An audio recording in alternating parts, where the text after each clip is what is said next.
History is cruel to men who do their duty.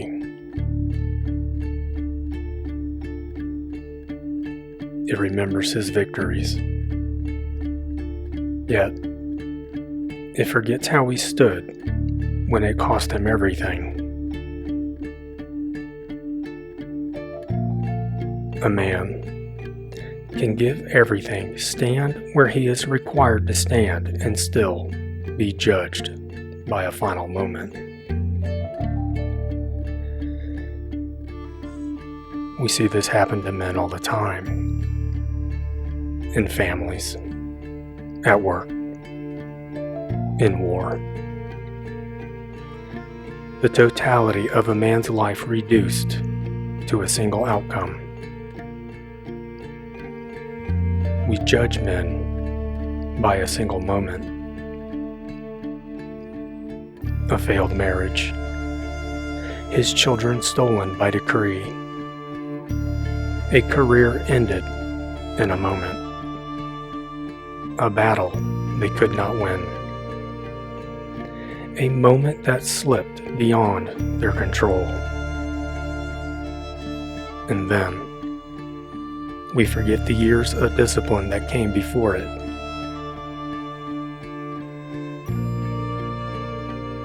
If you understand that, you will be able to understand another man, a man history judged just as poorly.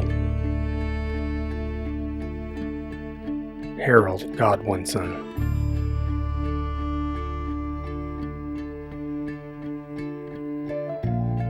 Because Harold was not remembered for who he was, only for how things ended. He became king at the worst possible moment, not in peace, not in strength, but in a gathering storm. He did not seek the crown. It came to him because no one else could carry the weight of it. And when word came of invasion, he did not pretend it was something else. He did not debate the virtues of his enemies. He did not posture as a moral superior by analyzing intentions or ethics. He did not hide behind words. He gathered his men. These were not young men dreaming of glory. They were men shaped by years of standing watch. Men who have already buried friends. Men who understood that England had always been defended by those willing to be exhausted. Harold, the king, lived among them. He slept beside them. He ate what they ate. He carried the same weight, and he shared the burden. And when the first blow fell, it came from the north. The Vikings landed in force, hard men, seasoned men, men who had lived by the sword for generations. Harold marched to meet them, knowing that every mile north would have to be walked again. The Battle of Stamford Bridge was not glorious. It was brutal. It was close. And the victory was total. When it ended, the Viking Age ended with it. But the men had no time to celebrate, no time to rest, no time to mourn. Word came that the Normans were landing in the south. And Harold turned the army around. This march broke men. Feet bled, armor cut into skin. Sleep came in moments, not hours. But they marched. When they reached Hastings, they formed the shield wall, tired, wounded, and outnumbered. And they held.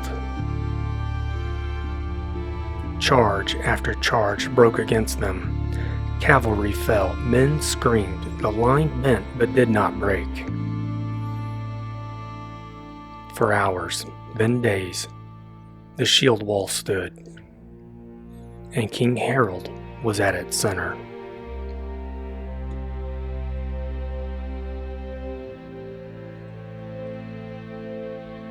But then, a single arrow, not an error, not a collapse, not a failure, just fate. Perhaps our cousins the Greeks would have called this Apollo. The moment the divine hand closes a story no mortal man can end. When Harold fell, something older than England fell with him.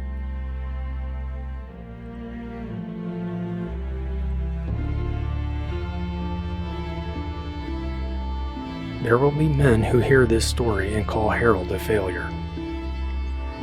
And I know something about those men. They have never stood where loss was possible. They have never carried responsibility that could break them. They are undefeated because they have never entered the arena.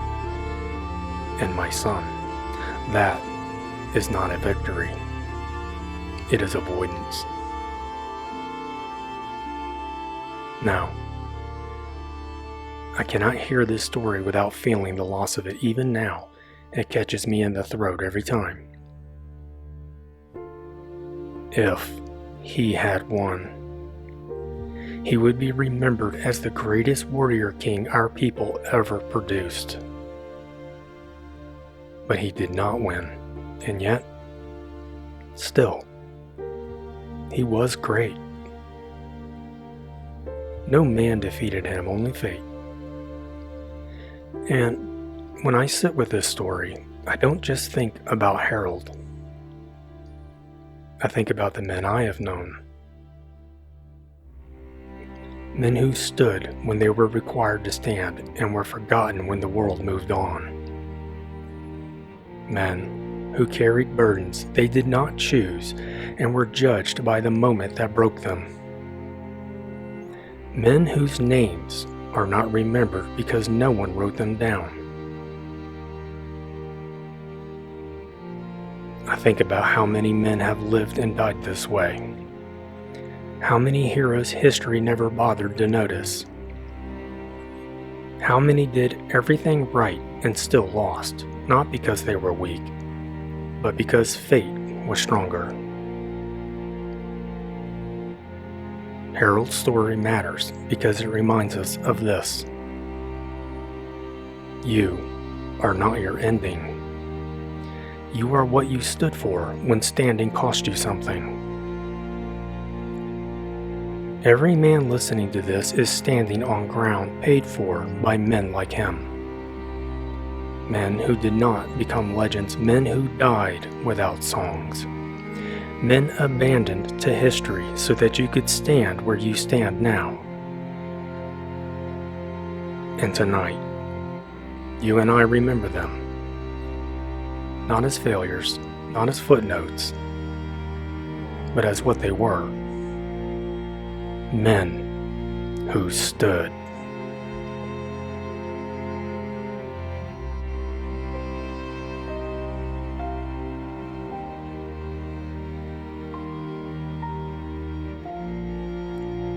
History remembers Harold Godwinson as the king who lost at Hastings, but that is not who he was.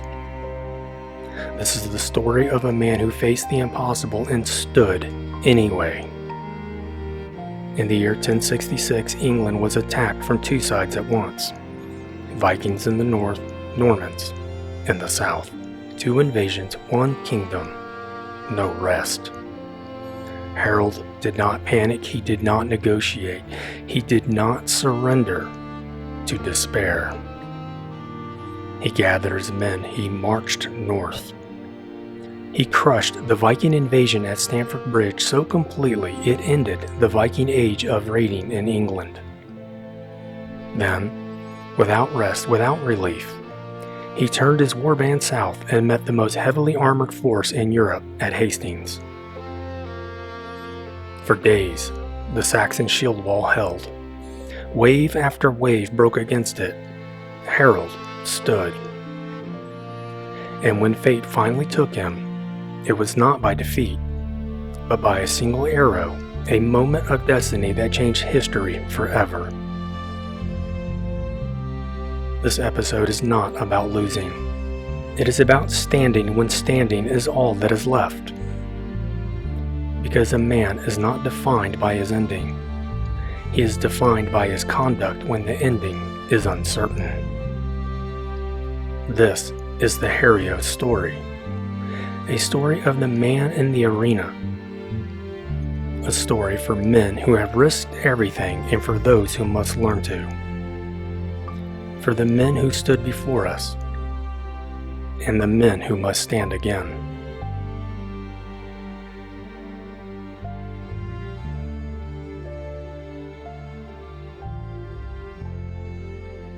Until next time.